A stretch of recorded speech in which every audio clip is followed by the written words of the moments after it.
Welcome to the Seahawkers podcast with your hosts, Adam Emmert. I like my beer, my women, and my football team to be low on the hoopla scale. And Brandon Schultz. Throughout 200 episodes on the show, there's one message that's been consistent. Don't do meth. Go Hawks!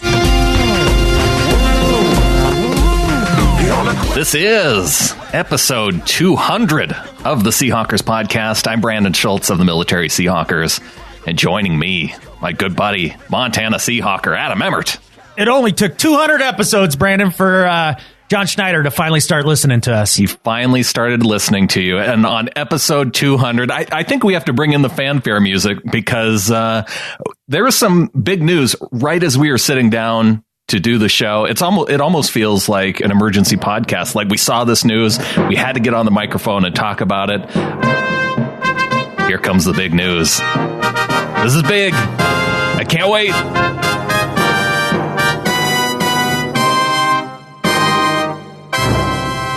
Dramatic music for a dramatic signing, Brandon. Seabass is in the house. That's right. We have a legit kicker. Sebastian Janikowski, the big lefty, going to come in and boom kicks for the Seahawks. Hopefully take us from 9 wins to 11 wins. Hopefully, yeah. The funny thing is, I got that music all prepared and set up just because we were doing our 200th show.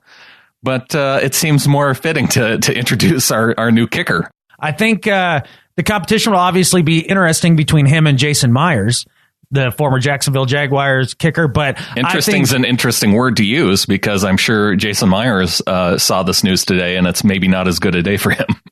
No, he's bumming out a little bit, but he's going to have to bring his A game, no doubt about it. But you know how the Seahawks love to play younger players, so that's the one thing that makes me a little nervous. I mean, it feels a little like when they brought in Antoine Winfield at corner, and I was kind of excited about that. He was gone in like 3 weeks, had a cup of coffee, and he was out. Sebastian Janikowski is not going to be the Antoine Winfield of 2018. Come on. You were excited about this. What's going on? Now you're all of a sudden poo-pooing it?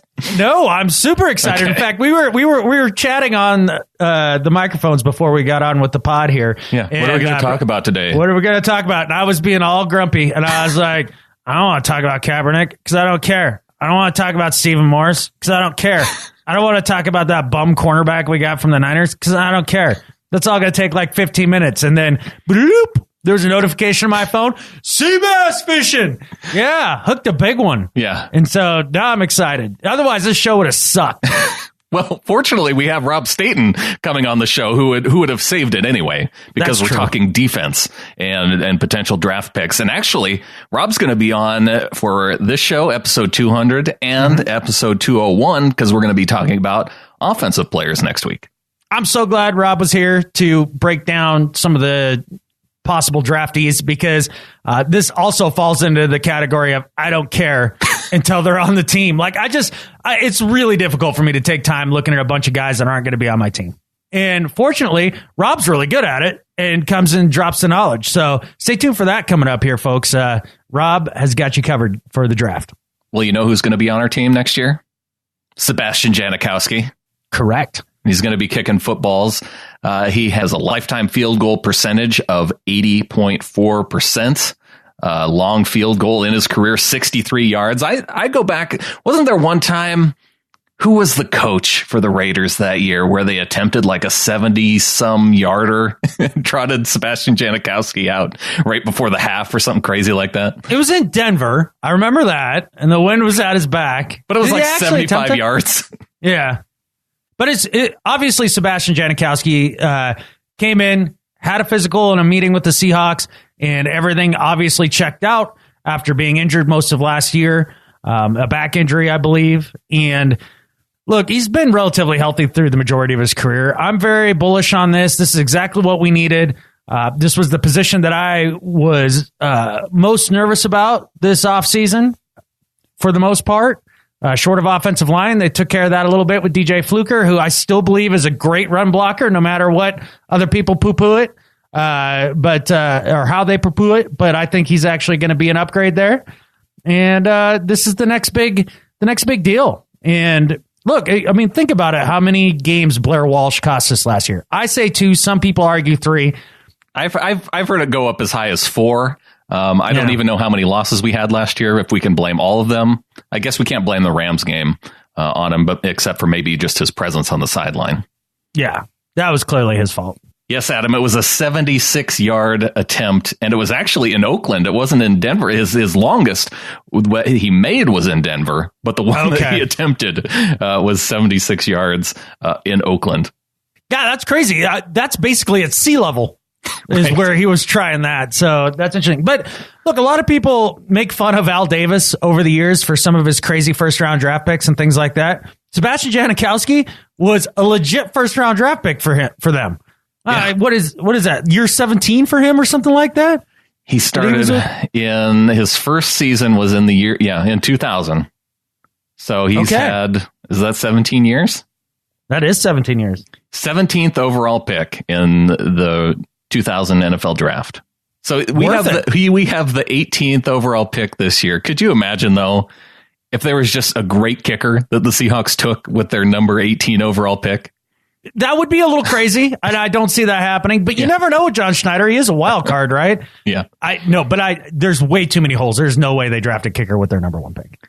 March 2nd, 1978. He's older than both of us. This is cool.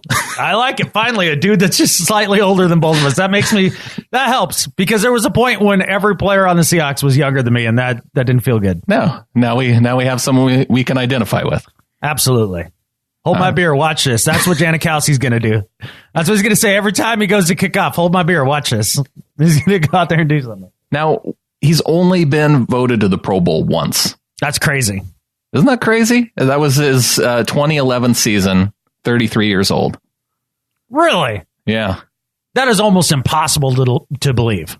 It was the year after that he led the league in attempts and field goals made. That's really surprising to me.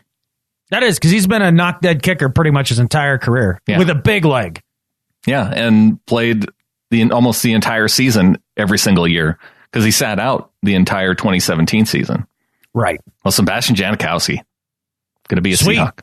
Well, now that we had something to talk about, let's talk about the stuff that we don't really need to talk about. Well, we can talk about how we had Deion Jordan heard the news that he's signed his first-round tender. Yep. Which is great news. I mean, we're going to need him. We're counting on him to be the type of pass rusher that maybe Michael Bennett was. So there's some large shoes to fill. Good luck with that. Just a little bit. Yeah. J.D. McKissick and Quentin Jefferson signed their exclusive rights tenders. So that's awesome. We'll see if Quentin Jefferson could ever put together a healthy season. A guy with a lot of talent, somebody the Seahawks really like, and he could be an amazing addition to the defensive tackle rotation throughout the year. But my favorite signing of that is J.D. McKissick. I think he might be the most talented back we have on the team. I love it, man. And if we're rebuilding around Russell Wilson, I think J.D. McKissick is the type of back that you're going to want to run. Now, we've seen that the Seahawks have kind of gone the other direction. I think Pete Carroll's mindset is a little different. I think he wants to pound the ball again, and that's not exactly who J.D. McKissick is. He's not a guy run between the tackles type of guy. I mean, he does it. Right, yes. It's maybe not the most effective. To me, I see him as CJ Procise insurance. If Procise, finally, if we have another year where Procise can't get it together and stay healthy, then he's your backup option. Right. Or maybe CJ Procise is JD McKissick insurance. I tend to think that Procise has a little more talent, but what would make you think that? He's had a limited time on the field, so.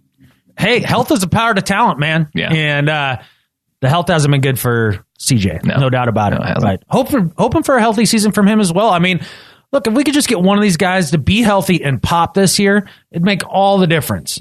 It really would. Well, one guy who's certainly going to make the difference. We now have a third-string quarterback on the roster, Stephen Morris. Right. Coming over from the Colts. I think he played also for Washington. I think he was drafted by the Dolphins or Jacksonville. Jaguars. One of the Florida teams. Yeah. It's really important that I remember those things. Yeah. You know how many times I've heard of Stephen Morris? This morning. Yes. That was it. So, hooray. Yeah. I mean, should I get the fanfare music back out again?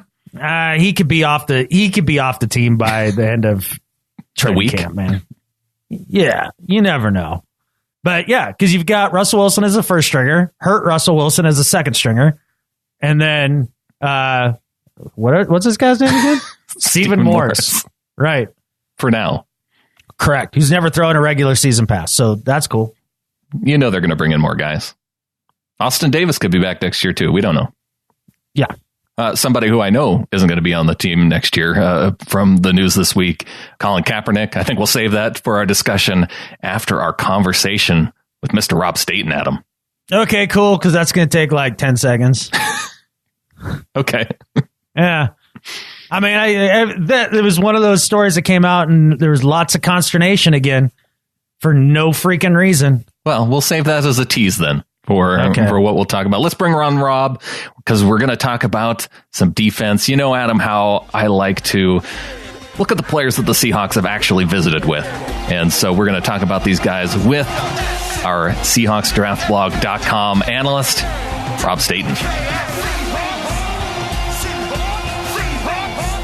And we welcome back Mr. Rob Staton, SeahawksDraftBlog.com. Episode 200 of the show, Rob, and happy to have you on as a featured guest for this 200th show of ours.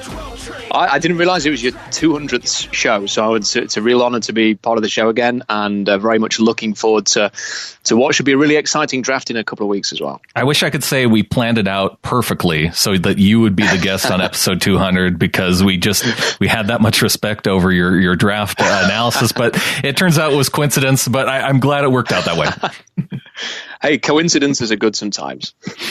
Well, Rob, we wanted to talk about some draft picks. And one of the things I like to look at is the different prospects that the Seahawks actually visit with, because, I think a lot of times we get hung up on, the first and second round guys, those top 50 type players, because they're the most exciting. They're the biggest names, and often the best players coming out of college football. But, then when the Seahawks only have one pick inside the top 50, that leaves out all these other potential guys that we're going to see go on day 2, day 3. And as we saw last year, guys like Shaquille Griffin, a guy that they actually met with, that ended up being on the team.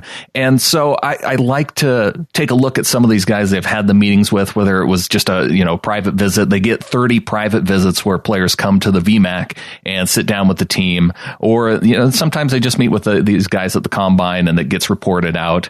I don't know if all of them end up getting reported out, but the ones that we get word of are the ones that I like to write down and keep track of.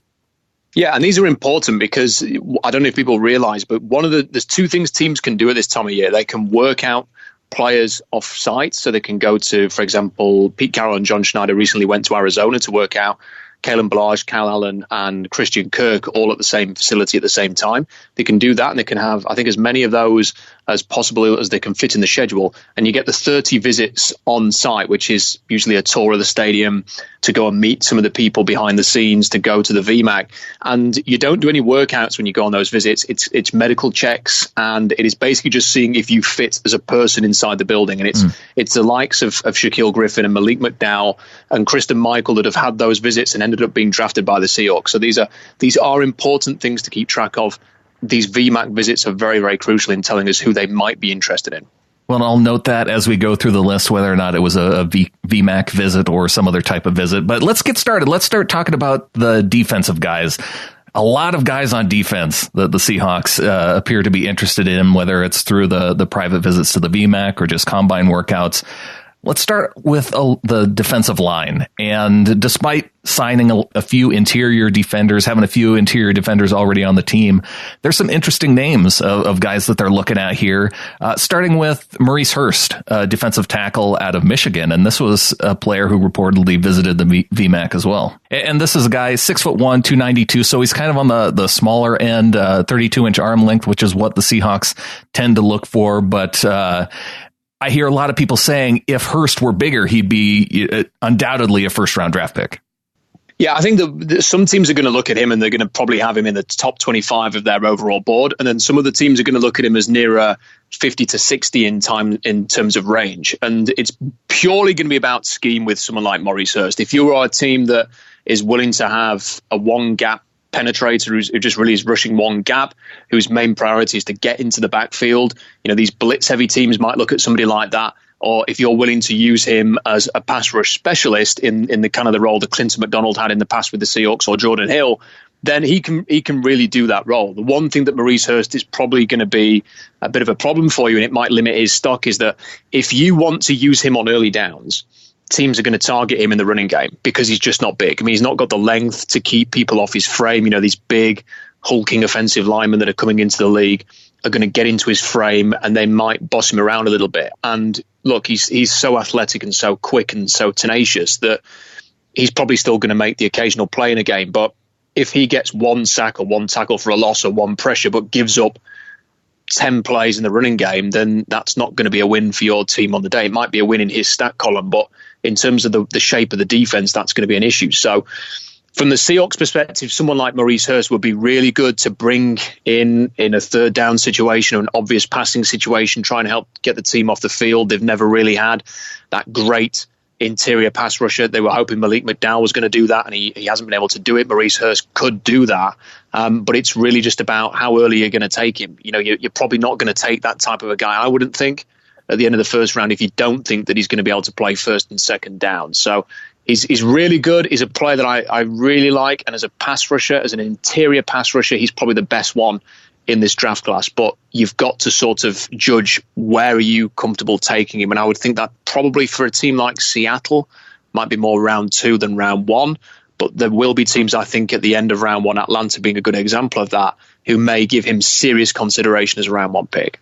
Let's move on to defensive tackle Andrew Brown out of Virginia. And this is an interesting name because I think he was one of those names I remember being up more toward the top of the draft, considering his length and explosiveness. I hear a lot of those terms thrown around with him, but kind of fallen down to maybe day 3 type prospect based on teams having some concerns around his motivation. He was on the bench the first couple seasons of his, but probably fits within a lot of the measurements the Seahawks look for, a defensive tackle as well. The 6'4", 296-pound guy. Yeah, I really like Andrew Brown. I think there's a couple of things that has really stood out for him. Is that at the Senior Bowl, he was fantastic. And when you watch him play, he's a high-effort guy. And I think part of the problem with him and the reason why he's a former 5-star recruit. He was one of the big time recruits when he actually was recruited by Virginia, and it was a coup that they managed to get him to the school. And he's never quite delivered on that potential in terms of dominating games in college, making the big splash plays, recording the big numbers. But then there was him and there was Quinn Blanding at the same time, and he's in this draft class as well, who were 2 5-star prospects that Virginia got, and neither of them really lived up to potential. So sometimes you wonder, is that because of the team and the situation, or is it because of the 2 players? And I think with Andrew Brown, his effort, his motor is non-stop. There was this great play at the Senior Bowl in the 1v1s against the offensive lineman where it was a false start, and Andrew Brown he went into his rush and kind of like pirouetted on the floor and did this. It was almost like he was breakdancing and spun back round into position, then was in his stance, and all the coaches were laughing because he was ready again. And it just showed how athletic he is for his size and how I think committed he is to the game. He's had some adversity in his life. His mother died at a young age. His parents had split up and he had to go and live with his dad, who was a bit of a taskmaster and put a lot of pressure on him. He's not had the easiest upbringing in that regard, but I think he is somebody who, for me, could easily go in round 2. Round 3 kind of range. It wouldn't be a surprise because you're just talking about somebody who's so athletic, so big, is not going to fail because of a lack of effort. And I think teams want to see defensive linemen who don't just rely on the talent. They do have that effort there. And I think Andrew Brown's a very interesting player to keep an eye on. I think that he could easily be a target who fits not only the size and the length the Seahawks like, but also people who are all football. He could be somebody they consider in that regard. And he is one of those guys that came in for the private visit at the VMAC. 4.48 short shuttle speed. That's pretty incredible. It's what they look for.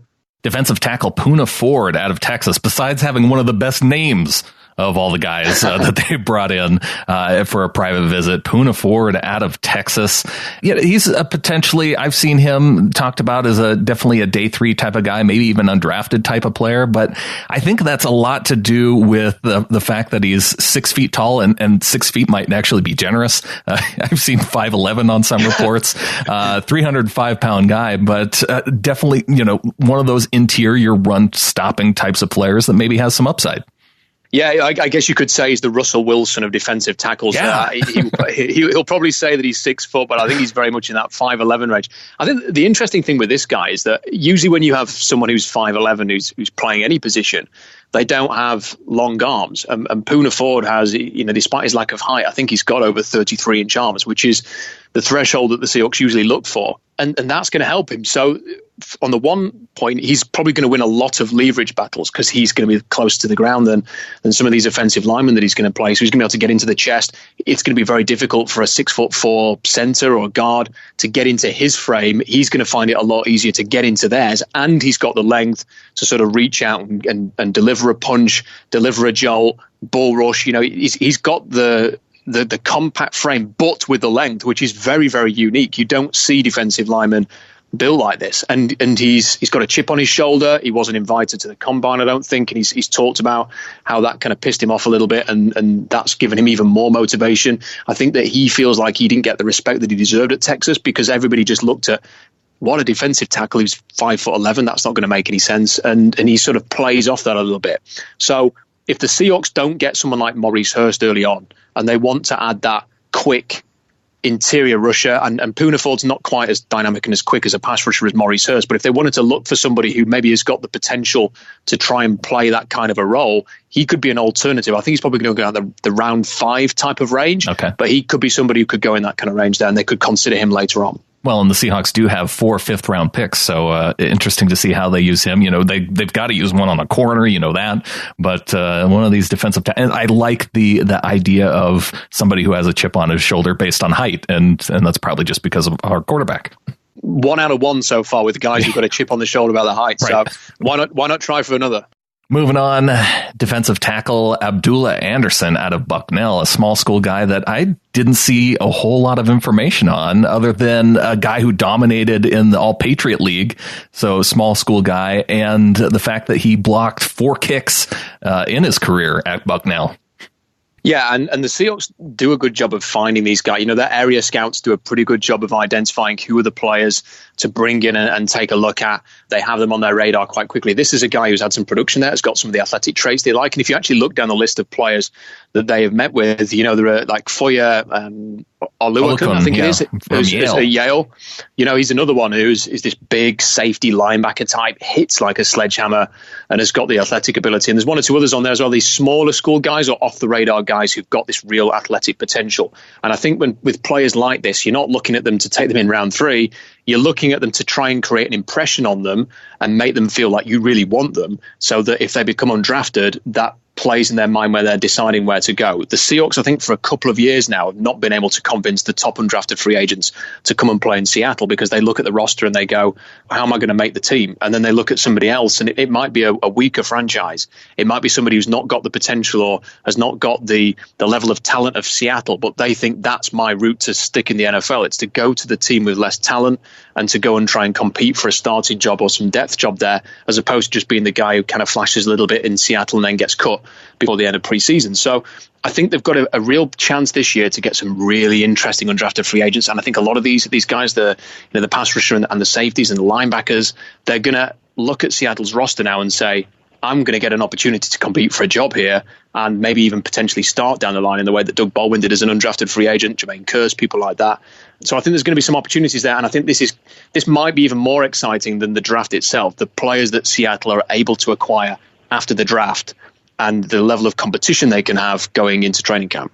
Well, a couple of those other guys who may have hit your radar as small school guys or just not big names that they may be considering as undrafted free agents. I see linebacker Zaire Franklin from Syracuse, cornerback Devin Davis, UTSA, University of Texas San Antonio, I believe that is.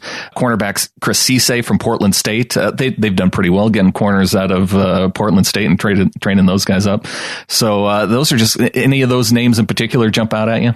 Yeah, the linebacker at Syracuse is another one who, if you want people who have got a chip on their shoulder about not getting invited to the combine. He was exactly the same. He was asked about it after his pro day. How do you feel about the fact you weren't invited after you tested so well at the pro day? It was kind of like, well, maybe they should have invited me after all. And he kind of looked, he wasn't doing it in a kind of an aggressive kind of way, but it was a point well made. He tested very, very well. And there were some linebackers at the combine who didn't test particularly well. And then I went and had a look at some of his play, and he's a pretty good player. He's the type of player that you could imagine coming in, working with Ken Norton Jr. and actually sticking on the roster, probably initially on special teams, but they do need some young linebacker depth. And he's definitely somebody to keep an eye on. He's mature, very, very athletic. You could imagine him getting a tryout at the Seahawks, possibly as an undrafted free agent or as a later round pick, maybe sort of like round 5 to 7 kind of range. And the UTSA cornerback is another interesting player. UTSA have had some pretty good athletic players come through. I mean, Marcus Davenport's going to be in this draft as well, and is going to go in the top 15. And he's another one who had some production there and made some plays. Very confident, a little bit outspoken, I think, on Twitter based on when I was looking there, and it's kind of got a bit of the kind of attitude you want to see of cornerbacks. You know, this is the kind of cornerback that Seahawks have had success with, that have got that inner confidence and that belief in themselves. I think he tweeted something like he was one of the better cornerbacks in the draft or something like that. He's not going to go as early as a lot of these others, but he's somebody that you're going to get later on and then might use that as motivation. I think I should have gone a lot earlier than this. I'm going to go and prove a point here, and he could be somebody that they really look at. Well, somebody that the 49ers are also apparently interested in too. And now that we're running similar defensive schemes, maybe have you been kind of watching some of those other teams like the 49ers or Jacksonville, Atlanta, that they've been looking at for particular guys to see if it's similar at all? San Francisco, yes. More so than the other two, just because I think that they're in a similar stage to the Seahawks now, where they're trying to build out maybe a younger defense, get some new players, find some new stars, find some gems there. I think with Atlanta, they're a team that are trying to find the pieces that will get them over the edge. So a few weeks ago, I had them trading up to go and get Maurice Hurst and trading with the Seahawks, because you're right, he might be a specialist pass rusher for a lot of teams, but Atlanta's probably in a position where they can really go all in on a specialist pass rusher, because they've got so many good pieces and most of the franchise is in place already. So I think that they're in a different position where they want to contend this year, where Seahawks are maybe just sort of retooling a little bit, and the San Francisco 49ers are not retooling, but they're trying to build something up. And with Jacksonville, they're pretty loaded now. You know, they know who they are, they know what they want to be. They want to be tough, they want to be physical. They've got a great running back, they've got a great offensive line. They've spent even more money on that. They've moved around the receivers, but the defense is pretty set. The one thing I'm a bit surprised is that the Jaguars have never really tested Seattle's resolve, or at least we've not heard about Earl Thomas, because the one thing that Jacksonville have really struggled with is the deep ball, and they give up so many big plays downfield in the playoff game against Pittsburgh. They did against the Seahawks, nearly lost the game against the Seahawks because of their terrible deep field defense, and just gave up 2 huge touchdown passes, one to Richardson, one to Lockett, which got Seattle back in the game. If they had that Earl Thomas type free safety, that would complete their team, apart from if you trust Blake Bortles or not. That would be the one thing that they're missing. I'm a little bit surprised that they haven't, seeing as they seem to be all in at the moment, sort of had a sniff there and maybe tried to tempt the Seahawks with their late first round pick. Is there any thought that you still have that the Seahawks still could trade him here before draft day? Yeah, I mean, I think no one's ruled it out. Right. So until that happens, you know, you kind of feel like it could happen. I think as soon as the draft finishes, if it hasn't happened then it's done. You know, you're not going to trade him after the draft for a 2019 draft pick. So you want the stock now. I think Des Bryant being cut could change things. And then the Dallas Cowboys would have about 10 days to try and work something out. And the Seahawks can sit there and say, this is what we want. And Dallas can see if they want to bid. I don't think Dallas will give up their first round pick, but it might be that they're willing to give up the second and third, or a second this year and a second next year or something like that. And then the Seahawks will have a decision to make.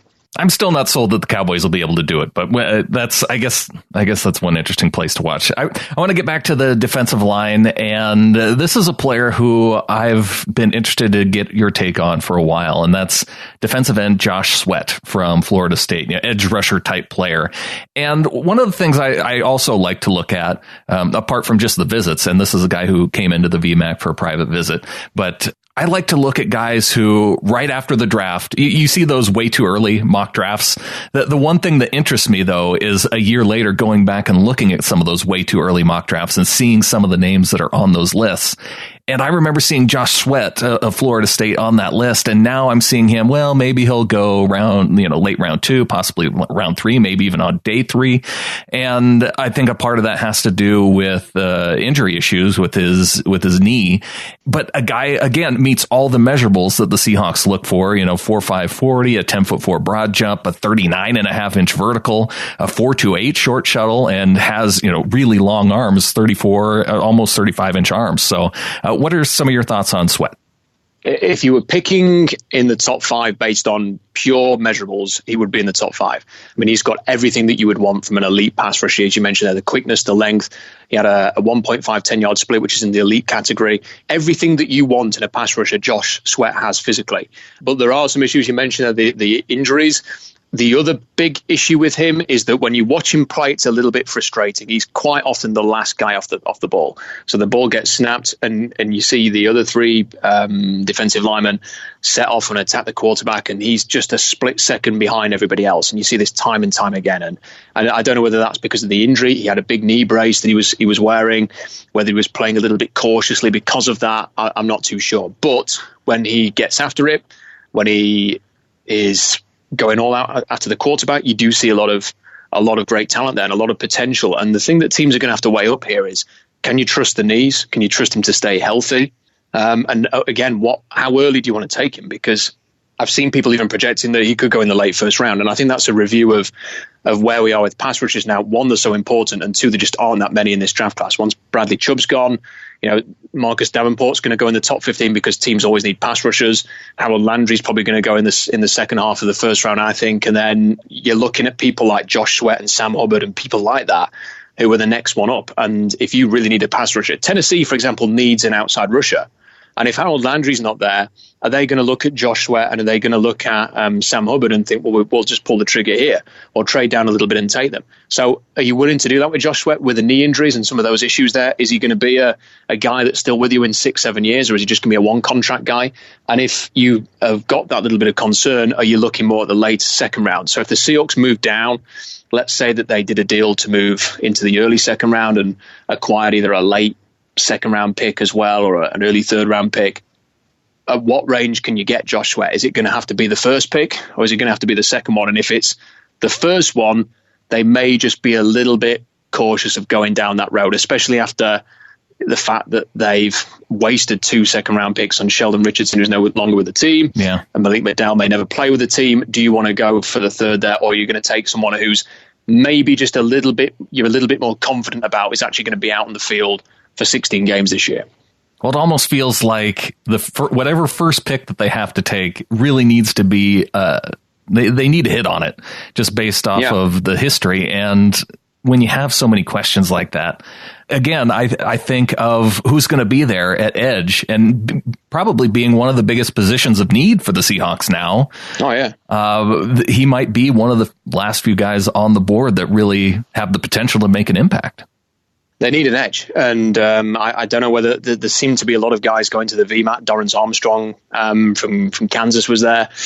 Breland Speaks. We might come on to some of these guys in a minute, but it seems to me like they're looking at the options that are going to be there in the early second round, and then they're looking, if they don't want to take the guy that's there or if he's off the board, they're looking at the players who are going to be available on day 3 who have got a bit of potential there. So they're going to draft an edge rusher at some point. It's just a case of, how does the draft board work for them? Is he going to be a bit too rich when Josh Sweat goes for them, so they go in a different direction? Is he going to be nicely in place for them to take in the second round so they can take him and then look at other positions later on? How is the board going to fall? And that's one of the things the Seahawks do quite well. They kind of know where they are in the draft. You're not going to be able to get everybody you like, so they come up with a plan A. Okay, we need an edge rusher. Let's look at this guy here. If he's not there, or if there's somebody else we prefer there, then these are the alternatives here in round 3, 4, 5. So it seems like a lot of these VMAT visits have got that in mind because they are meeting with a lot of defensive ends. Well, you mentioned Breland Speaks out of Ole Miss, and potentially one of those guys who fits into that category. And then there's also, if you're looking day 3 undrafted type player, Damone Harris, 6'4", 275 pound end out of Buffalo, had 5 sacks as a senior, had finished with 9.5 sacks. The cool thing about him, went from being a walk-on to being a starter as a sophomore, and 59 tackles, 5 forced fumbles over his career. So between, maybe those are a couple of guys that fall into that backup category, Speaks and Harris. Yeah, definitely. Harris, I've not had a chance to watch a lot of him, but as you mentioned there, he's got the physical traits that they like, has got some production there, seems to have battled a little bit to have a football career at Buffalo. So someone to keep an eye on. And Breland Speaks is a very interesting player. Another one who maybe didn't quite deliver on his potential. When you watch him play, if you watched a highlights video of Breland Speaks, you'd think he was a first round pick. Just the stuff that he does at his size is incredible. And he's got good size, good length. great quickness, very, very mobile, very agile for his size, can play some defensive end and rush the passer off the edge and can bend the arc and do all of those things that you expect an edge rusher to do, but has got the size to move inside, potentially play some 3 technique, could be somebody who's a bit of an inside-out rusher, and there's a lot to like there. The problem is that when you actually watch a full game as opposed to the highlights, you also see a lot of plays where he's ineffective. So if you want to get excited about Breland Speaks, there are plenty of highlights videos that will get you excited on YouTube. If you want to watch and see some of the reasons why he's probably going to go in the middle rounds as opposed to the early rounds, then watch a full game, because you do see some frustrating things there. But in terms of pure talent, he is, and this is the thing, when you're in those middle rounds or those later rounds, you're not going to draft someone who's a sure thing. You've got to try and do a bit of projection there. You've got to say, can we work with this guy? And that's part of the VMAC visit's all about. It's getting them in.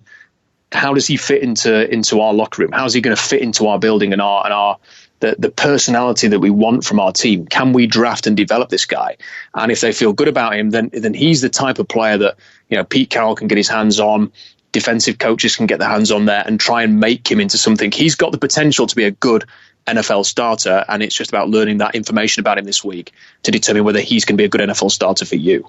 So as a guy who is 6'3", 285, do you see him more as a guy who can move around both interior and then on the edge, or do you see him as an edge rushing type player? I think he could do both. And you know, watching some of the plays that he made, he was rushing the edge as well as anybody, you know, as much as a 250-pound edge. I mean, he really does get around the arc, and he's got that quickness. I think he ran a very good short shuttle if memory serves, or at least good enough. And I think it was in the 4.5s, maybe. Yeah, 4.65, 20-yard shuttle. Okay. It's not too bad. I mean, but he can, I think his split actually is the thing that I'm thinking of. I think his 10-yard split was about 1.64, which for his size is really good. You know, anything in 1.5 is elite. And when you're 280 pounds, if you're doing 1.64, if he was 20 pounds lighter, he'd probably be in the 1.5s. So, you know, I think that's the thing with him, is that he's got that potential. I think he's definitely someone to keep an eye on, because if you're looking for guys later on who can give you pass rush value later on, he's definitely one of those who could do that. Really like him.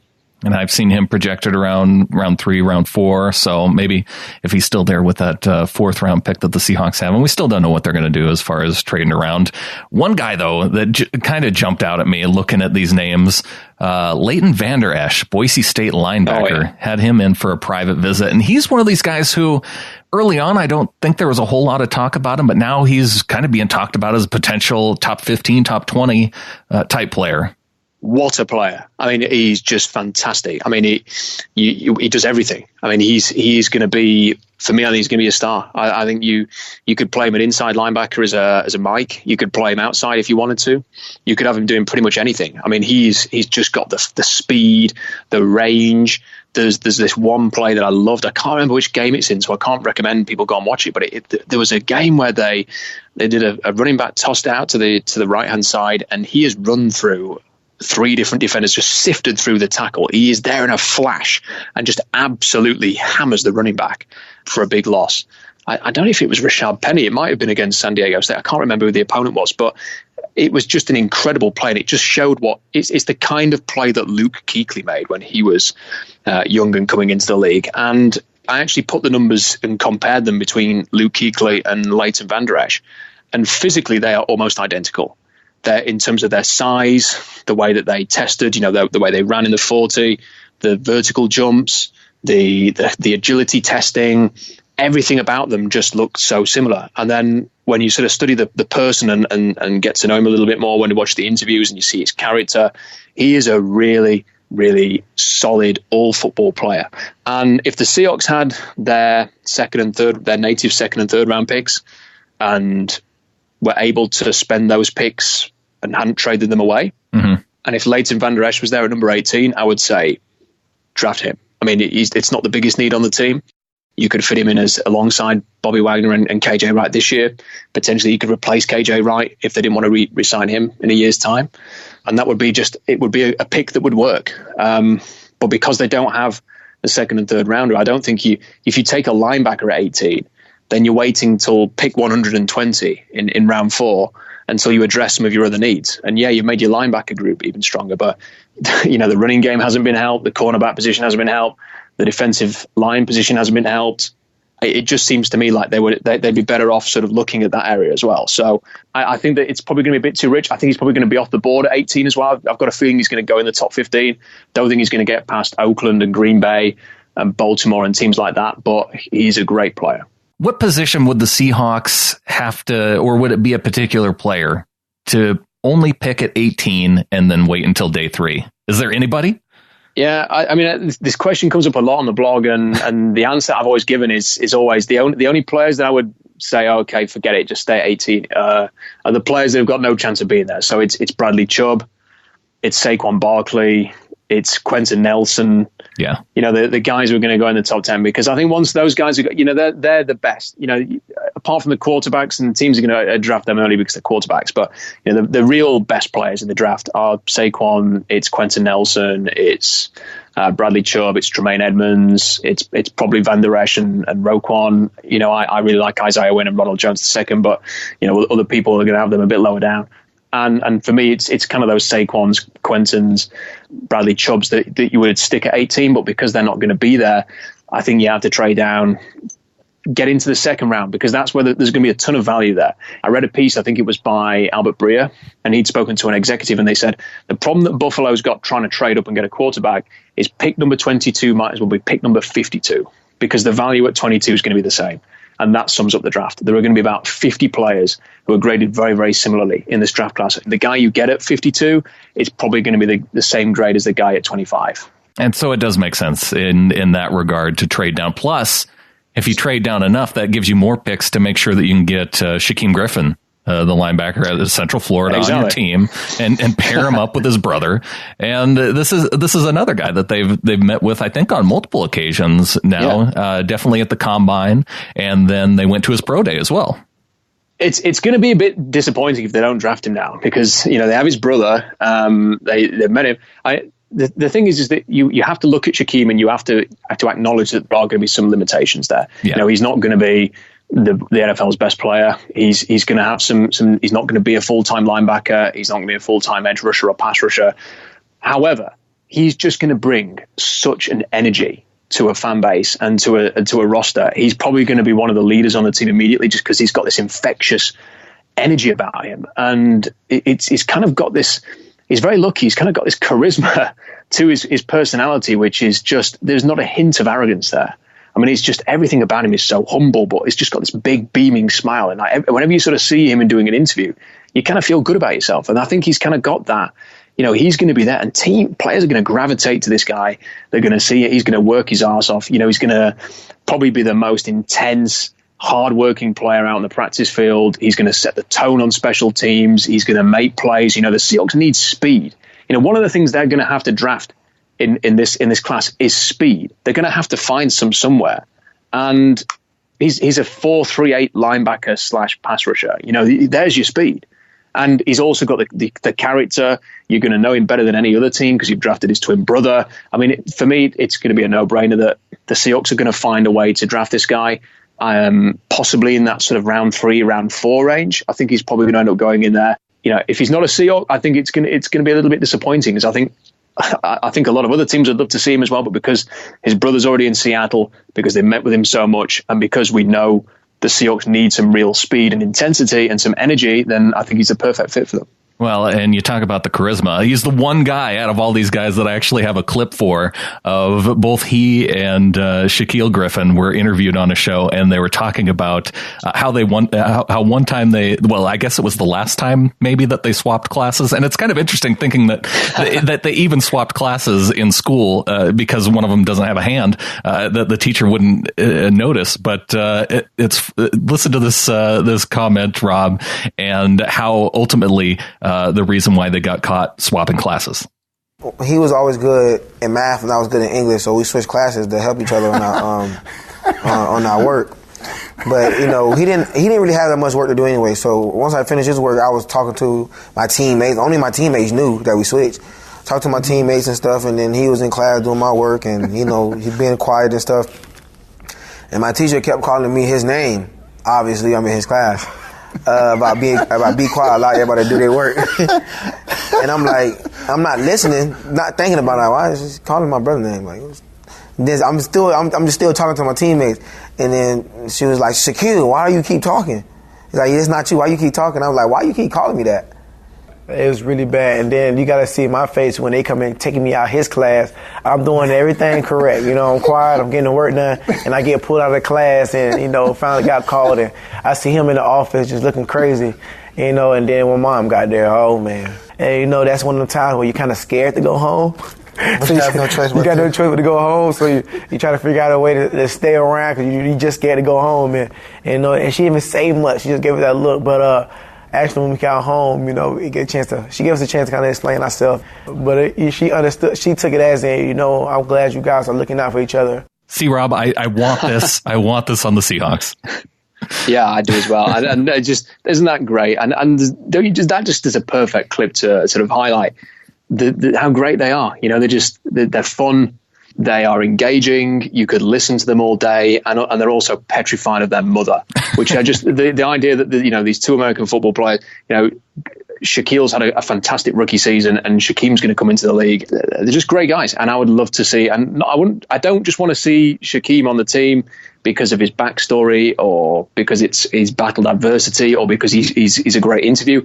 I want to see him on the team because he's just such a force. You know, I would encourage everybody to go and watch the bowl game against Auburn. It is and it's not an exaggeration, this is one of the best individual performances I've seen since starting the blog 10 years ago. He was just everywhere in that game. He was like, he took it upon himself that UCF were not going to lose that day. And it was the biggest game of probably that college's history. It was the biggest game of his career, and he took it upon himself. We are not going to lose today. And I would just go and watch that game.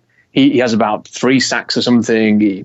I think he forces a fumble. He delivers this crackback block on a fumble return. He's just fantastic. And if he's on the Seahawks next year, the Seahawks will be better for it.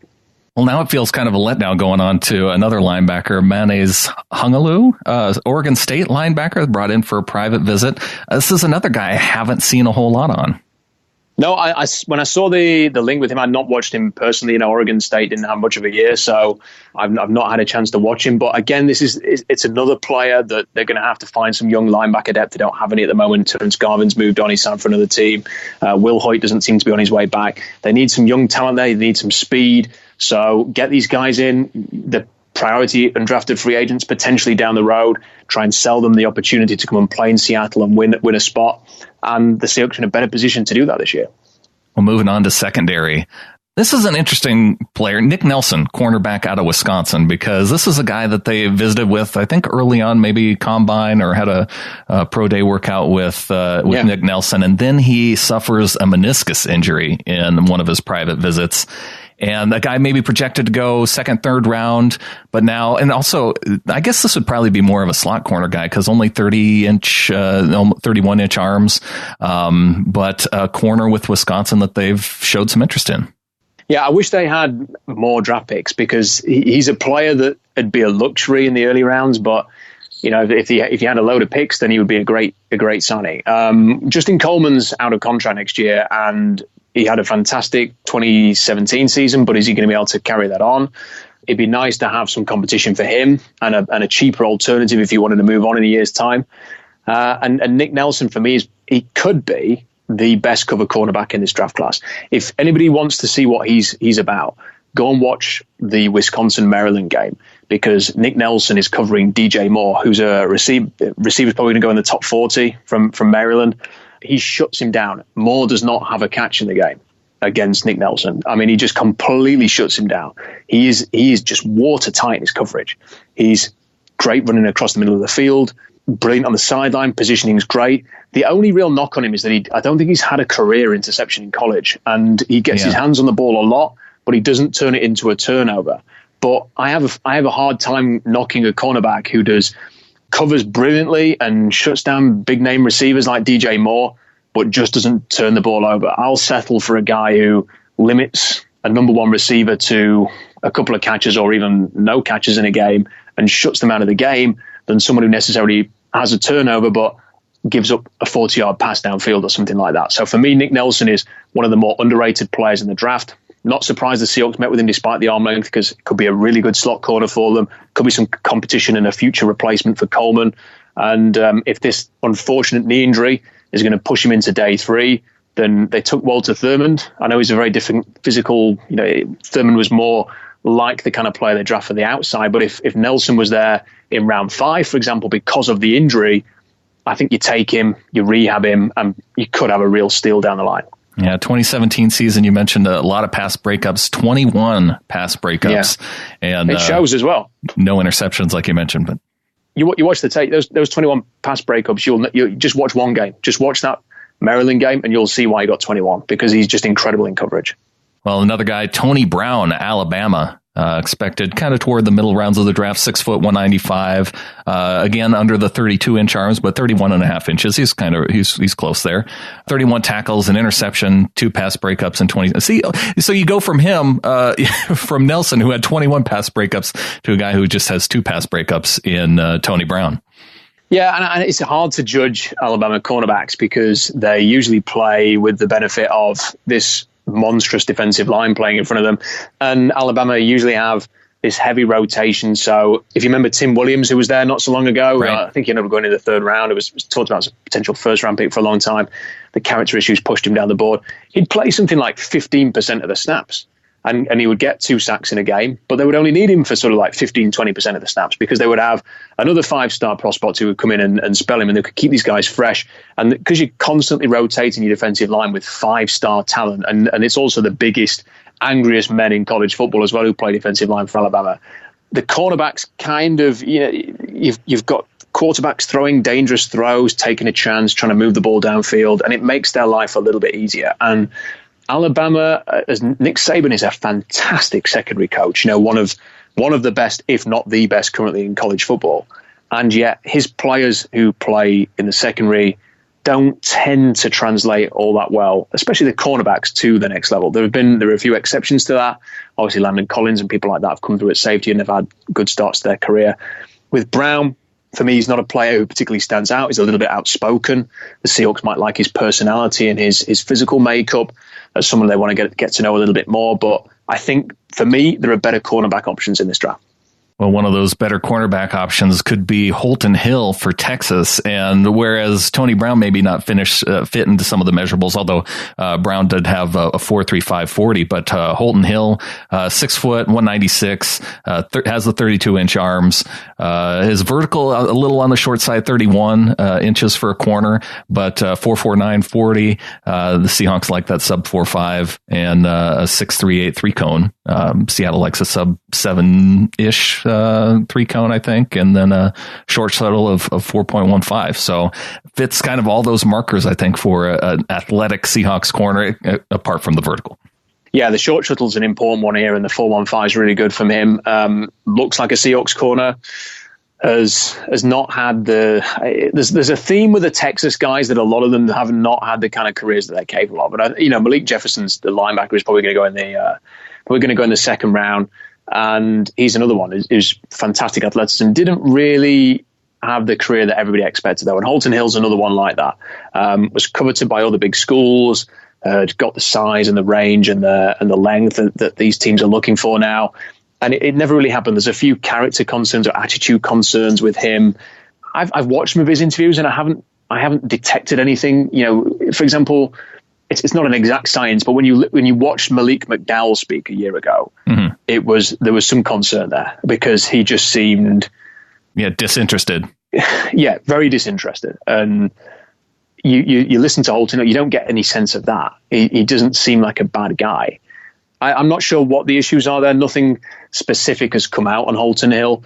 But if that drops him down into day 3, for example, if he's there around 4, around 5 kind of range, that's where the Seahawks love to draft their cornerbacks. I don't think they're going to draft him in round 2, round 3 kind of thing. They've never done that in the past. It would be a surprise if they're going to do that with Holton Hill. Shaquille Griffin a year ago was a very, very unique player, running in the 4.3s, having the length.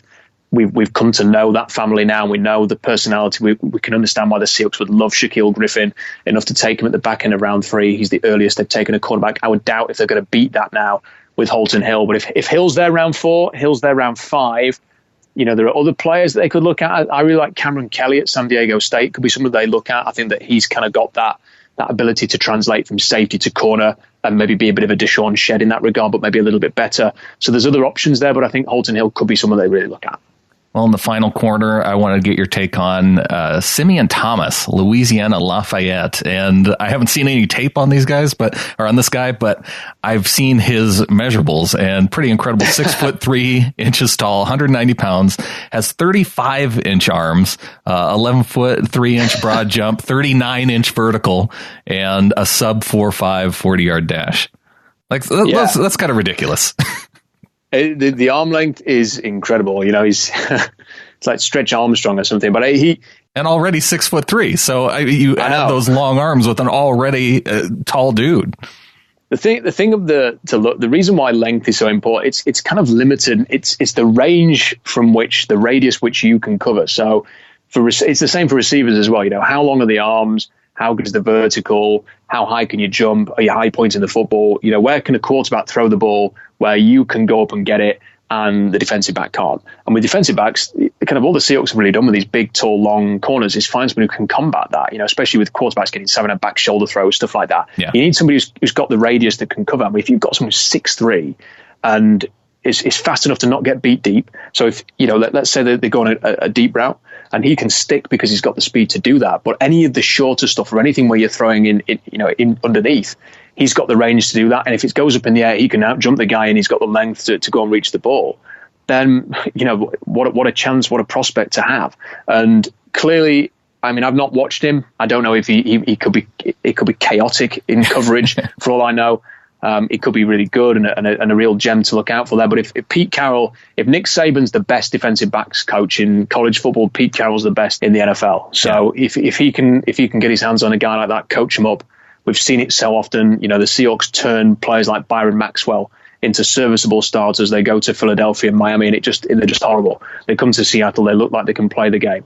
If Pete Carroll can work his magic again with that kind of radius and coverage, he could be really good. Yeah, maybe a potential practice squad guy if they can get him into as an undrafted free agent too. Because it doesn't sound like he's had a ton of playing time either, but definitely when you look at those physical measurements. Now, one guy that I absolutely think is going to be a star on the next level, who they had in for a private visit at the VMAC, safety Justin Reed out of Stanford. And he's a guy I think whereas he was looked at as maybe second or third round early on, I think he's going to be maybe potentially at the back end of that first round now. Yeah, I mean, the last mock draft I did, I had him at 21 to Cincinnati, and I'm going to have another mock draft come out over the weekend, and he's going to be still at 21. There just aren't many safeties who run a 4.40 at his size. And if you've got that ability and that speed, then you can play free safety. You can play strong safety there. You can cover tight ends. There are certain things about him that he needs to work on. I don't think his brother is just an absolute sledgehammer hitter. And I don't think that Justin has quite got that to his game yet. And there are some issues with tackling, but then Earl Thomas is going to has had a Hall of Fame career and has been a pretty awful tackler for the whole extent of it. And so I'm willing to sort of let that go for Justin Reed if he's kind of got that speed and that range. I have to say, I was surprised he ran a 4.40 because sometimes when you watch Stanford play, he wasn't Earl on tape. Earl Thomas's range just stood out for Texas. He had 8 interceptions in his final year in college, and that's just because he was incredible in getting to the football, just a knack for making plays. And with Justin Reed, he wasn't quite that type of player. So even though he's got the speed, teams might still prefer to play him in the way that Eric's been played at San Francisco rather than playing him as Earl. But if you run a 4.40, you've got to have a look at this guy at free safety. So yeah, I think he's probably going to go in the definitely in the top 35, but very possibly he goes in the 20s. Well, and I'm not asking him to be Earl Thomas. I mean, it's tough to expect a guy to be a future Hall of Famer. I just think he's going to be really good. You know what? We should never ever, as any Seahawks fan, should never ever say, let's hope this guy is either going to be Earl Thomas, Marshawn Lynch, or Cam Chancellor, because it's never going to happen. Never going to happen. Never. Well, the last guy on defense I wanted to ask you about, Natrell Jamerson, another player out of Wisconsin, maybe a day 3 type player, possibly day 2, 5'11", 201, also a 4.40 40. Yeah, and I wonder if he's a hedge for someone like Justin Reed. Again, we talked about Josh Sweat. Here's some alternatives later on. Here's Josh Sweat as maybe an early option. And if it doesn't work out, you've got both scenarios there. And if they can't get to someone like Justin Reed, and if Earl Thomas is traded between now and the draft, and they need to get a safety, then if Justin Reed's not a possibility, there's another guy they've looked at and spent some time on is Jesse Bates, the third at Wake Forest. He'd be another alternative at free safety. If they can't get at either of those two, I think they're both going to go in the first round, or at least in the top 35. Then you look at someone like Latrell Jameson, who has not played that much football at free safety, but he's got the 4.40 speed. There are things that you like on that. Wisconsin defense is so much fun to watch. You've got Leon Jacobs, you've got Nelson, you've got Latrell Jameson, you've got some other guys who are going to be in this draft class, some that are going to come through next year as well. They are a great defense. There was so much talent on that defense. And the other thing that's great about Jameson is his special teams ability. He is so good as a gunner. He's going to have immediate special teams value there. So even if he wasn't starting, let's say that Earl Thomas isn't traded and you still draft someone like Latrell Jameson, he's going to have a day one impact as a special teamer. Well, Rob, really want to thank you for coming on, talking about these defensive players. I know, and I think hopefully we can get you back next week to talk about some of these offensive players as well. Anytime. Looking forward to it. Well, a big thanks to Rob Staton for coming on the show today. You can follow him on Twitter at Rob Staton, ROBSTATON. Check out SeahawksDraftBlog.com because every day he's updating it with some good stuff leading up to the draft, and always has some of the information on not just the draft, but guys who specifically would fit into the type of system that the Seahawks run. And to have that kind of perspective going into the draft, I think helps us maybe narrow down the players a little bit more on what to expect on draft day versus having an entire sea of college players to look at. Absolutely, man. He's a godsend. I really enjoy having Rob on and his insight. He's really, out of all the guys out there that kind of predict this draft stuff, he really does a hell of a job, considering the Seahawks are so unpredictable, and the best source you can get. So big thanks to him. All right, Adam, well, I want to take a minute to talk a little bit about VPN.com. You may have heard in the news here recently that there was a bunch of hoopla going around Facebook and all the data that was taken from their site and used. Was it taken or sold? It wasn't sold. It was actually scraped. How do you scrape data? I don't know. This is like mining a Bitcoin. You're mining something that doesn't exist. That. Because you know as much as anybody, when you go to Facebook, you post things on Facebook for everybody to see, right?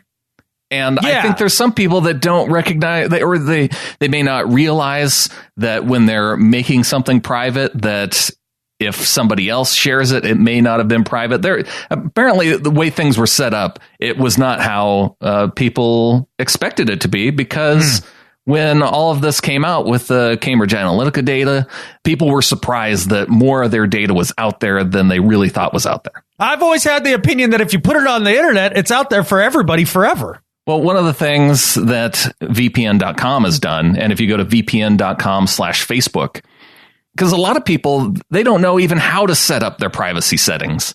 Or if they decided that, well, maybe I don't want to do Facebook anymore. I know you know how to get off of Facebook, like not log in. Right. Because you go long periods of time without logging in. Yes, very long periods of time. There's just short of our brilliant Ring of Honor folks who I love. There's no reason for me to be on Facebook, so I'm not on there very often. Yes, but it's also important to know which advertisers have your contact info. If you go to VPN.com/Facebook, it goes through the steps, and you can actually find out when you export your Facebook data, you can see which advertisers would have your contact info. Interesting. So you can see and know exactly what's going on and make a decision for yourself. I like that. Yeah, I would like to be armed with that information. You know, just to know who's out there and been scraping my data, apparently, because that sounds a little dirty. I don't like that. Well, and one of those things, a lot of us probably use Facebook to log into other sites. Yeah. And so it's good to review that sometimes. So if you gave permission to, say, Spotify to log into your profile with Facebook, maybe after a while, oh, yeah, I don't use Spotify anymore. You want to delete that. And this also shows you those steps on how to go about doing that. Oh, very cool. Because I've definitely done that. So check it out, VPN.com/Facebook. And once you use their service and you figure out all of what's out there, then the next piece of advice I have for you is only put stuff out on the internet that you intend to be public forever. If you live your life that way, it'll be a lot better. VPN.com/Facebook. That's why I say all the ludicrous things I do on this show, because it's out in the ether forever. None of this will ever come back to bite me. Never, ever. it will never, ever come back to you, ever. Nope. Nothing will be taken out of context. Everything will be preserved perfectly.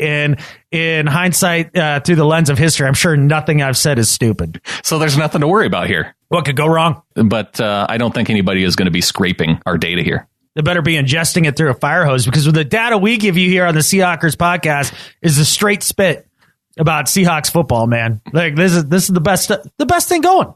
We'll even tackle topics like why we're not going to sign Colin Kaepernick. And I think it was clear to all of us that after this week, the Seahawks aren't going to sign Colin Kaepernick.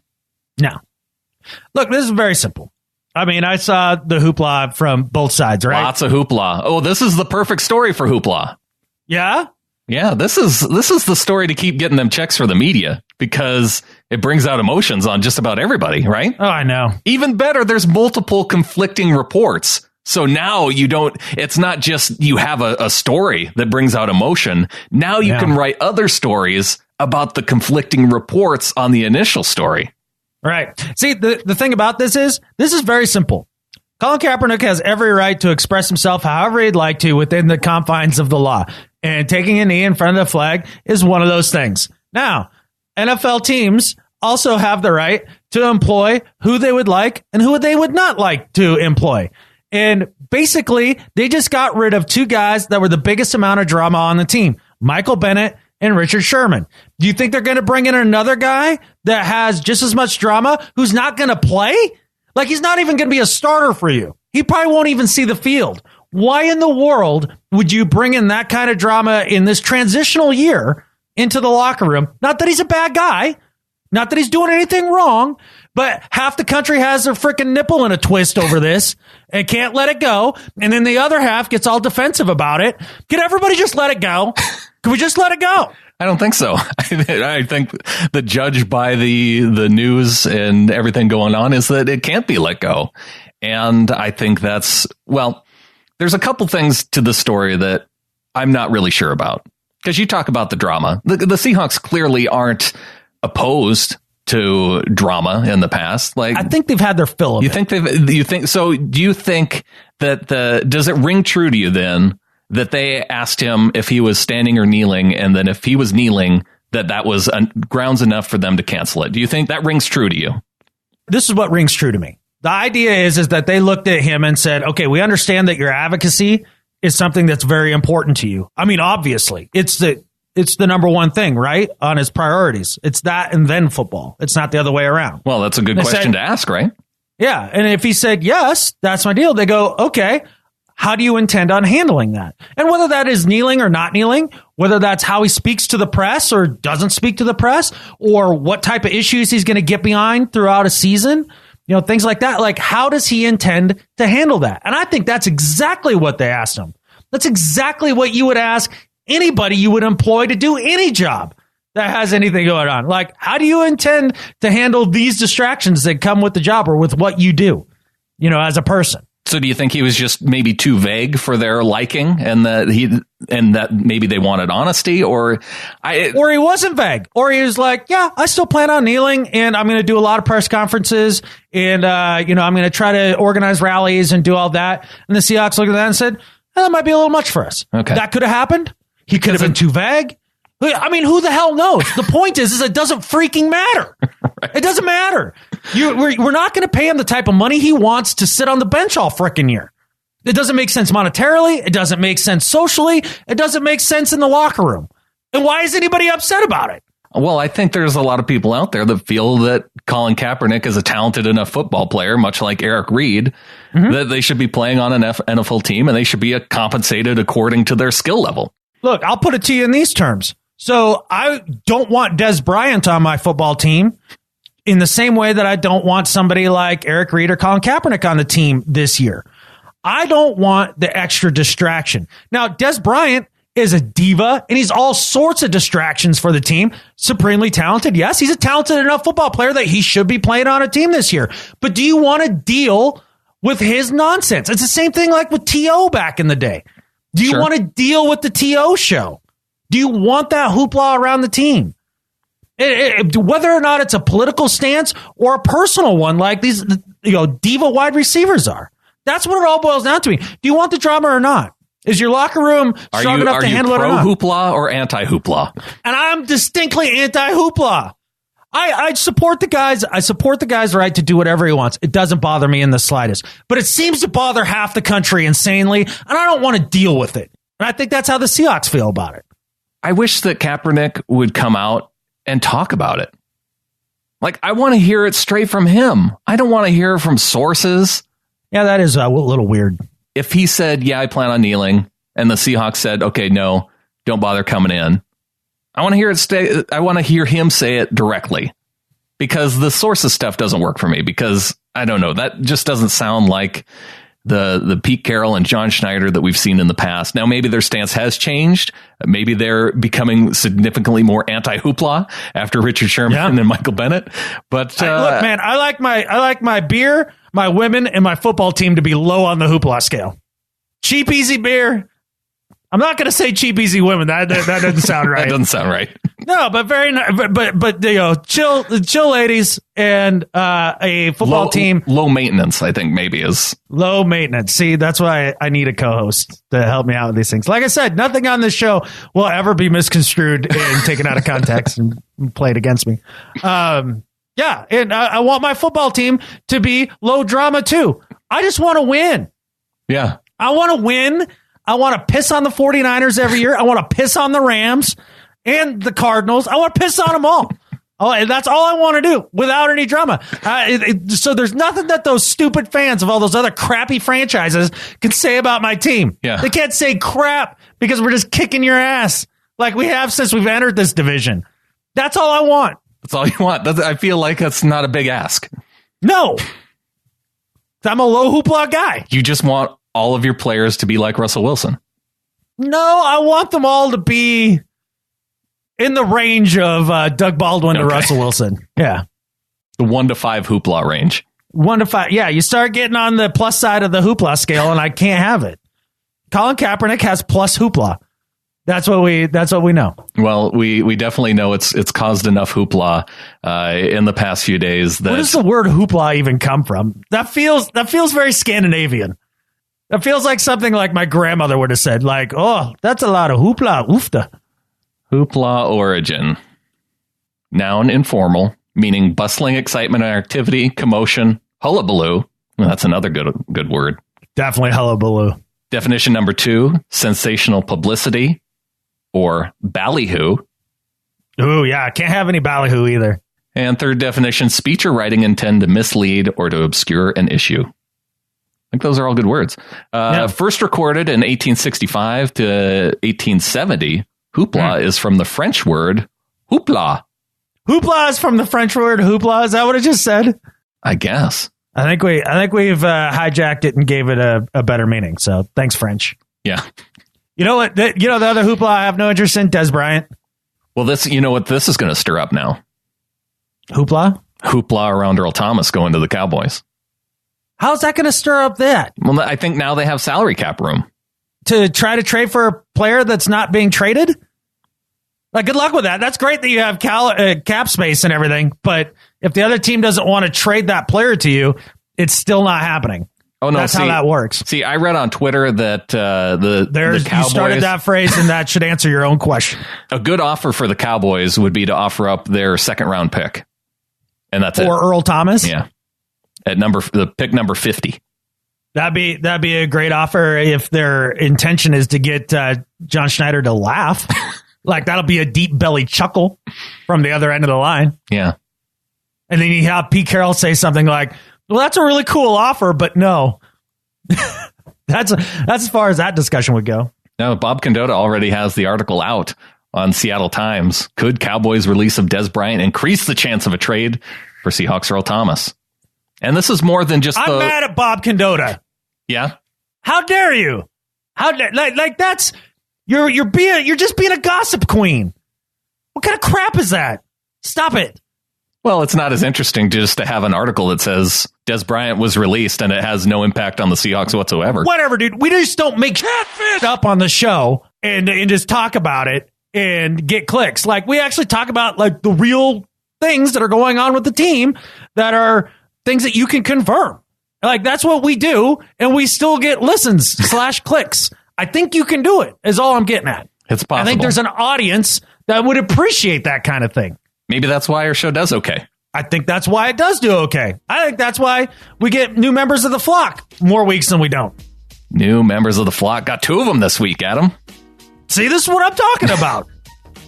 Welcome to the flock to Chris. In for a $6 pledge, we'll be welcoming Chris into the Ring of Honor.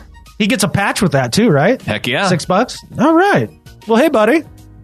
Thanks for becoming a little flocker, Chris. Appreciate it, bud. Patches by the end of the month. That's the goal. So if you were a member of the flock at $5 or above, you probably got an email from me and just wanting to know, hey, should I still send you a patch? And I'm sure they were like, duh. Yeah. Right. That's how most of the text / emails Brandon sends me. My response back to him is just duh. That's all. That's it. So if you want it, like if Brandon ever emails you, just write him back duh. Duh. That's all you need. And a welcome to the flock to Gary Wong, in for some stickers and bonus shows.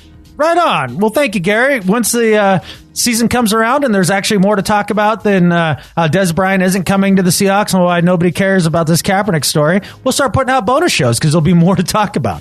Oh, I know what I had planned for this show. What? The preseason schedule came out. We're going to go pick by pick through the preseason schedule and decide if the Seahawks are going to win or lose against the Colts, Chargers, Vikings, and Raiders. All wins. Well, we got to give them a little more detail than that, don't we? No. How are we supposed to fill 15 to 20 minutes worth of content for the bonus show? Oh, we won't. We're going to wait till the season starts. Shoot. Okay. Yeah. Sorry. Well, it means the regular season schedule is right around the corner, too. Yippee. And we already know all the teams that we're going to be playing. Right. But just not in what order. Right. Which, again, doesn't matter. It makes a difference sometimes. No, it does not. I mean, it might in the sense of you end up playing back-to-back teams that are tough in week 8 when a key player happens to be injured on one side or the other, and then it makes a difference who you play in what order. But good luck predicting that crap. Well, no, we need to start ramping up our promotion of Dave Bloomquist's annual schedule analysis on how the Seahawks are getting screwed. Right. So, of course, it matters. Can't say it doesn't matter. Look, I didn't say it didn't matter to the tinfoil hat folks. Then Dave Bloomquist's analysis wouldn't matter. You know, I think I'm going to look for like a professionally built tinfoil hat to send Dave. Because he's the best at it. He's the best. I thoroughly enjoy it. Yeah. It's like watching, like every so often, I will watch Alex Jones and just kind of laugh. Because it's hilarious. It's entertaining. I like a good conspiracy theory now and then. I love a good conspiracy theory. I found out that if you make 9/11 jokes at the 9/11 memorial about conspiracies, it's not well received. Go figure. That's weird. I don't know. I only made one. Yeah, that's all it needed, right? Yeah. Just testing the waters. Finding out who your audience is. Yeah, and they mumble some curse words under their breath. There was an eye roll in there, I think. Yeah, that too. So just pro tip, don't do that. Pro tip. Adam tried it. Didn't work. Go figure. Don't make conspiracy theory jokes at the 9/11 memorial. That's kind of one of those things that I felt like you didn't need to try before you do. Like some people just kind of inherently know that's a bad idea. Some people, yeah. Like the whole jumping off the bridge concept, if your friend's going to do it, you know, the thing that you learn as a kid. Mm-hmm. Mm-hmm. Like you don't have to actually try it to know that you shouldn't do it. Right. You should just kind of know. I feel like it falls in that category. Do you think I plan a lot of this? No. Okay. Yeah. It just comes out. Well, one piece of good news I got this past week. looks like my Tyler Lockett jersey. We're going to be seeing it soon. That's sweet, man. Rams podcast. I got a photo from the beach where they're running the 3-cone drill. Okay. I can't wait for the video. Are they going to do a video? They're supposed to be doing a video. Okay, cool. All right. Well, we raised the bar pretty high last year with the video. So, yeah. I like the juxtaposition, too. What's our bet going to be this year? I think we need to have both of us bet both of those fellas. Ooh, okay. Yeah. Rather than just trade back and forth? Right. You got to up the ante, you know? Mm-hmm. So what are we Because I cannot wait. I cannot wait to watch this Rams team implode this year. Man, the more I think about it and all these crazy personalities they brought in on 1-year deals, on don't give a catfish deals, they come in there and try to mercenary a title like real quick before they have to pay Gurley and Goff. Like, and then on top of all that, they bring in all these freaking head cases. And then they've got a coach who's younger than you and me. They're not going to take him serious. Marty Schottenheimer went for it with the Chargers the year after they went 14-2, brought in a couple questionable guys. And to this day, he says that is the biggest mistake he ever made, was bringing in a couple knucklehead dudes. He thought the locker room was strong enough to handle it, and he's like, it destroyed it. And that's with Marty freaking Schottenheimer, who had years and years and years of experience in this league and was well respected as a head coach at that time period. You're telling me Sean McVay's going to hold that ship together? Pretty boy, frat boy Sean McVay is going to hold that together. Good luck, Rams. That's going to be amazing. Well, he does have a coach on the team with Wade Phillips, who's been run over by a bunch of knuckleheads. He got run over by knuckleheads in Dallas, dude. He got run over by his owner in Buffalo. He got thrown out of Denver the first go round. We've talked about this before. Is Wade Phillips a coach in Denver right now? The answer is no. So that's true. That's the one place that it worked. Yeah, correct. Yeah, that's a good point. That's where he's not. I keep forgetting that he's in Los Angeles instead. Yeah. But anyways, I don't know how I got off on that tangent, but screw the Rams. So we need to come up with a bet with the Rams podcast guys. Because there's a lot of fodder here. There's a lot of fodder. I think maybe just straight up division winner might be the bet. Or just whoever has the better record between the two teams, right? Well, I mean, it's going to be us or them who wins this division. Well, here's the thing. I listened to one of the latest episodes of the Rams podcast. Yeah. They've already essentially conceded that they've won the division. They conceded that they won? What's the word? They claim that they've already won. Yes. Yeah. The Rams podcast guys have claimed that they've essentially already won the division. That's pretty neat. I really enjoy people winning division titles in the offseason. That's in free agency, no less. Like, good luck with that. So they would take up that bet. I know. That's what I'm saying. So do we take that bet? We can even get good odds, too. So, like, how many games should we... How many more wins will we have than they do at the end of the year? 3? No, what I'm saying is, how many fewer wins do they think that they're going to give the Seahawks? So, like, we can say, we could just go by wins next year. And they have to give us 2 wins. Okay. Oh, so like as a handicap. Like a handicap, yeah. What would the handicap be that we could get from them? That's interesting. God, that'd make that a super... I'd do it dead nuts even, to be honest. But I know that. Okay. But you're right. We deserve a handicap. I bet you they'd give a game and a half. Okay. That seems fair. So, remember, it's the Hawkpocalypse, so... So ask for 2.5, and then we can come down to 1.5. Ask for 3.5. What are they going to do? Take your birthday away? Yeah, right. Well, they probably already think that they have 12 wins, so. Don't they? Aren't they already in the Super Bowl? From the talk that I'm hearing, the Rams are already in the Super Bowl next year. Okay, yeah. Aren't they playing the Jaguars in the Super Bowl right now, like next week? I kind of think the draft's coming up. Right. Oh, yeah, the draft. Yeah, there's still stuff. There's still stuff, huh? There's still stuff. Schedule still has to come out. True. Yeah. Oh, so they haven't won a bunch of games in a Super Bowl already, huh? Although I do want Dave Bloomquist to look at the Rams' schedule and see how easy they have it for a team that won the division last year. Exactly. That might be... Now, see, that could be interesting. That could be interesting. Because I think... It's only going to be easy because the Cardinals appears on their schedule twice. And the good thing is, we've both talked about how we enjoy a good conspiracy.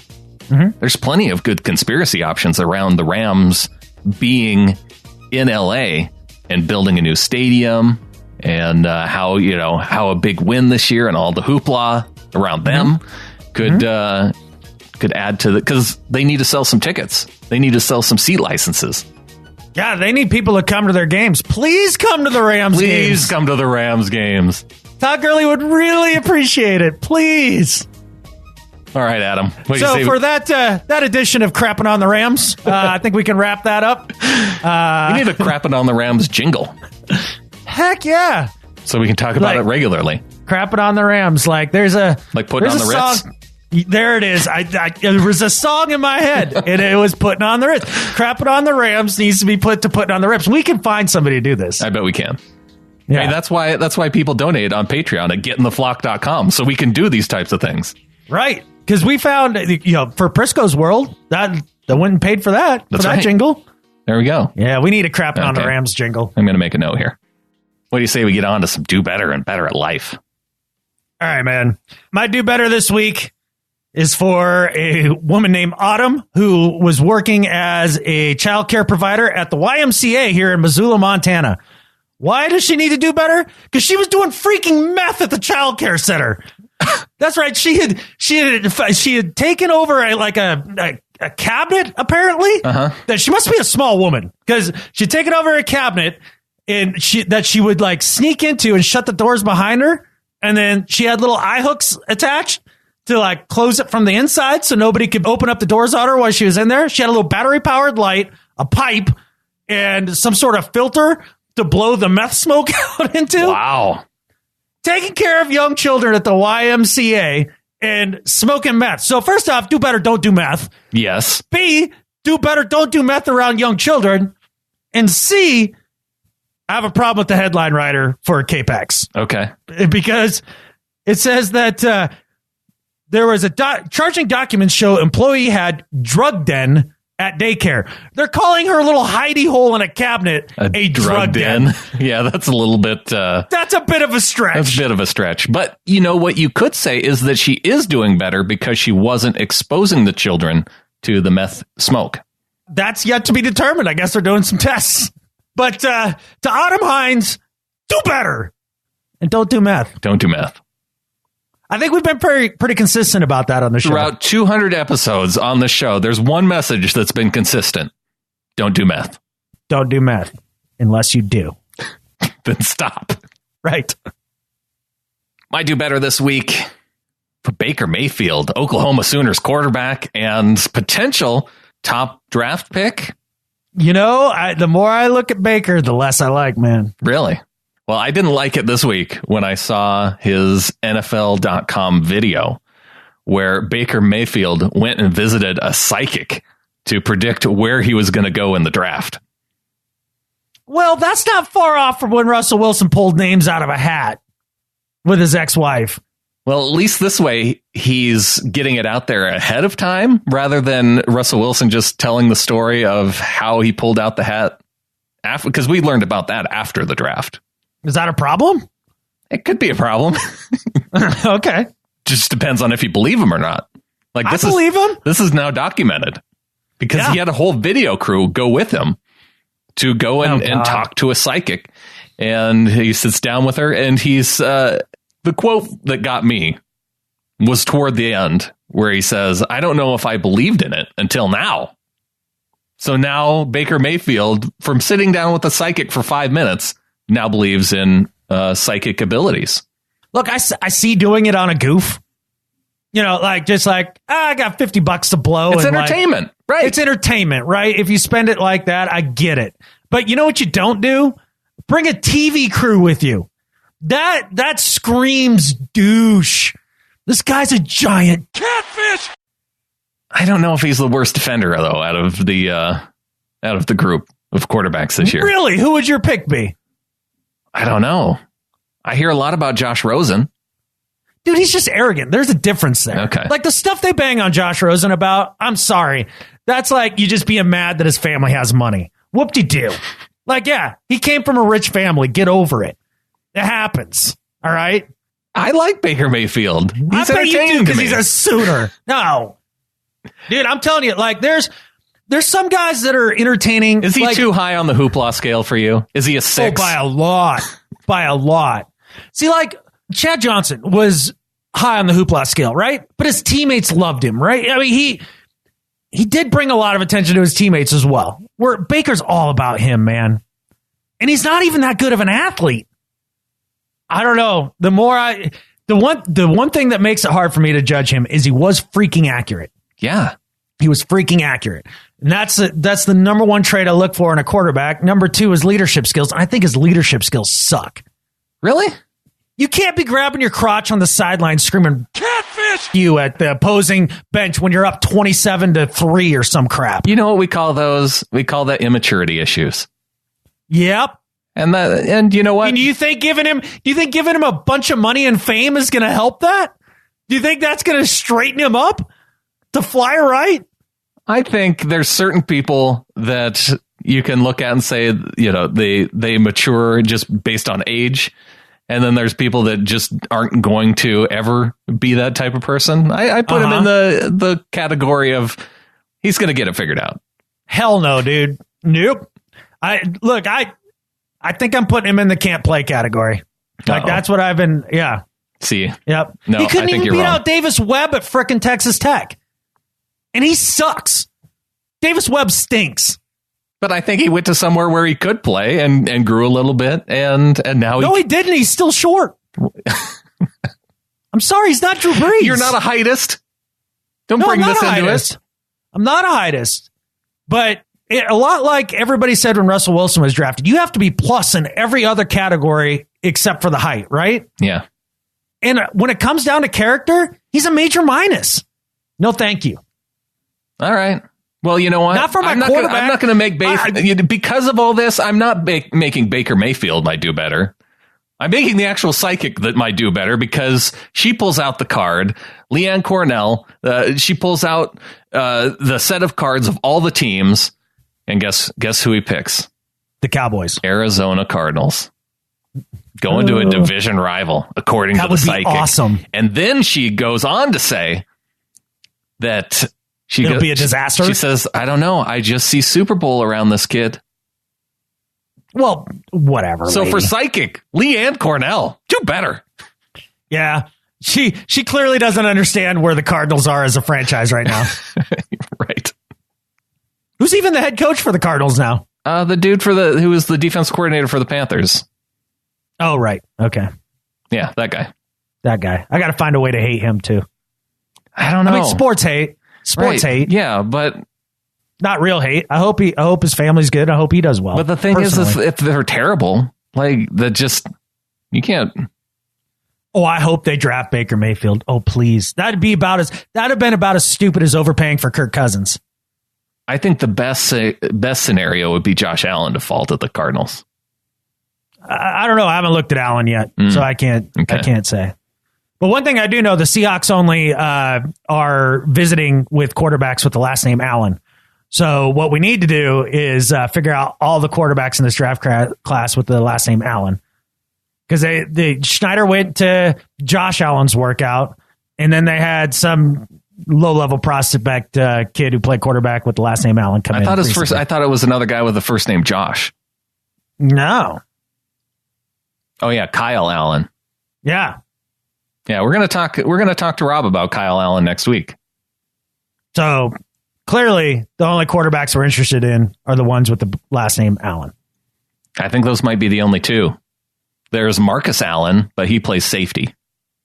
No, he played running back and is in the Hall of Fame. Guess what, though? Marcus Allen, he has a godfather who is in the NFL Hall of Fame. Can you guess who it is? Not Marcus Allen. It's not Marcus Allen. It's Curtis Martin. Really? Yeah. Oh, that's pretty good trivia by you. Oh, here's another Allen at quarterback. Yeah? Austin Allen, quarterback for Arkansas.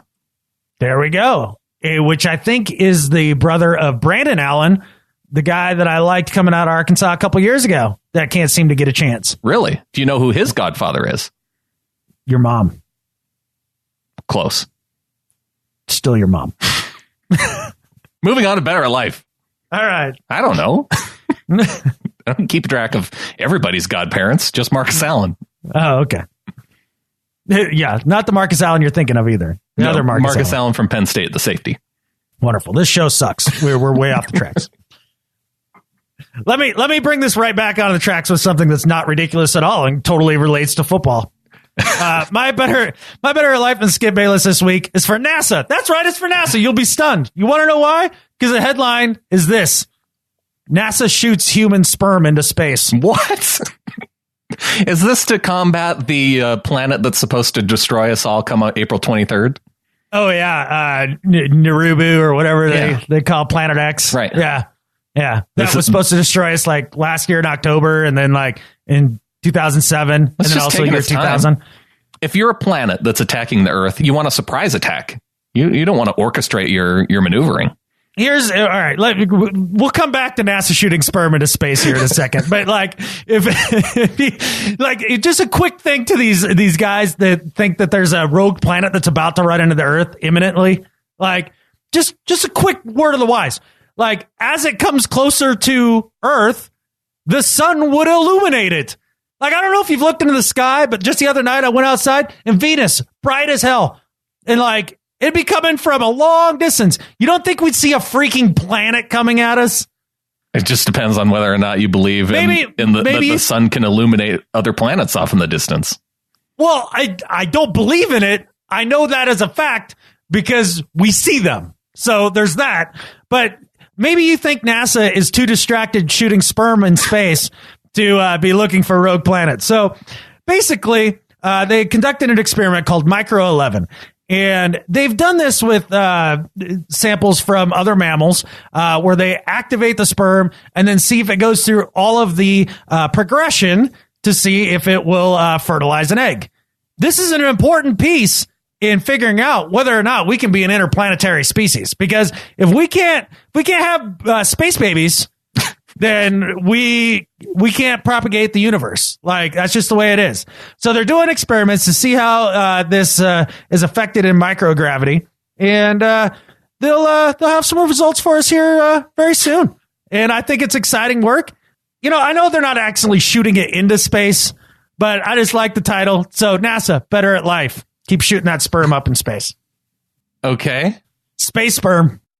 Yeah, great. I think I kind of like the other story better. What, Narubu? Yeah. Or Nibiru. Whatever it's called. I don't know how to pronounce it. Yeah, does it have a cloaking shield, this planet? You don't know. Yeah, I do, because it don't exist. Guess we'll know April 24th, won't we? I don't need to wait. I already know. You know what, Adam? That's why you're my better at life this week. Oh, God. After 200 episodes, here we are. You haven't changed. Adam Emmert. Thanks, man. Better at life than Skip Bayless.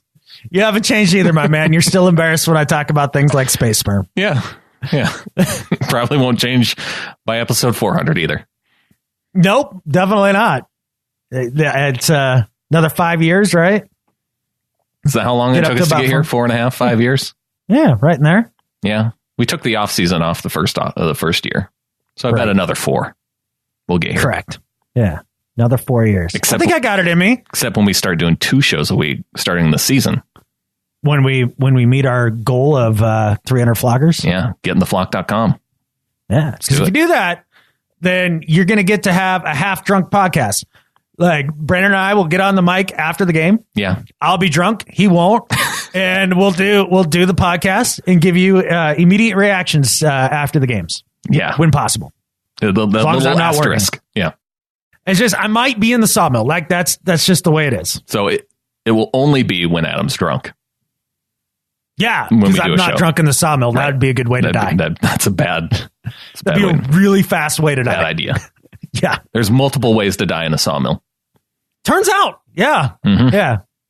So don't do that. And before we get out of here, a quick thanks to Andrew for coming through on the Lance Zierlein Wikipedia page update. This made me so ridiculously, stupidly happy. Like, to watch it. It was fantastic. It was fantastic. This is good stuff. You know, when we do little things and we say, hey, maybe do that, folks. You know, all you little flockers out there. And then you guys do it. It's great. The call to action was amazing. And this was genius. Lancelot Zierlein is a sports analyst and commentator. Now, for one, Genius middle name right there. A lot. Yes, a lot. Lance a lot. He is known for escaping early penetration. He prances like a ballerina while escaping late penetration. His whip route is amazing, while his nay-nay route still needs work. He has leg talent and a plus leg with levers. That's perfect. That's perfect. I want to know how long it takes for him to realize that. Oh, it's down already. Is it really? Yeah, the way Wikipedia works, it's like you can. It's like using sidewalk chalk for graffiti. Like you go and it goes. I think it even probably detects some of this stuff automatically. It goes, you know what? This isn't real. I'm just going to wash this away. Oh, really? Yeah. I thought it was like a crowdsourced encyclopedia that people could edit stuff up, and then it stayed that way until like whoever cared about that subject came through and was like, no, that doesn't work, and that doesn't work, and that doesn't work. No, I think they have maybe some automation that does some of the reviewing. I bet you Lancelot Zerline did it. He may have got the update and said, no, I need to put this back. Exactly. My nay-nay route's perfect. I don't know what they're talking about. We should have just edited it to say he also has a perfect nay-nay route. Instead of being a crybaby catfish ass about it and having the whole thing changed. Yeah. So thanks to Andrew for coming through on that. Thanks to associate producer Dustin Mock. And I think with that, there's only one thing left to say. Go Hawks. Go Hawks.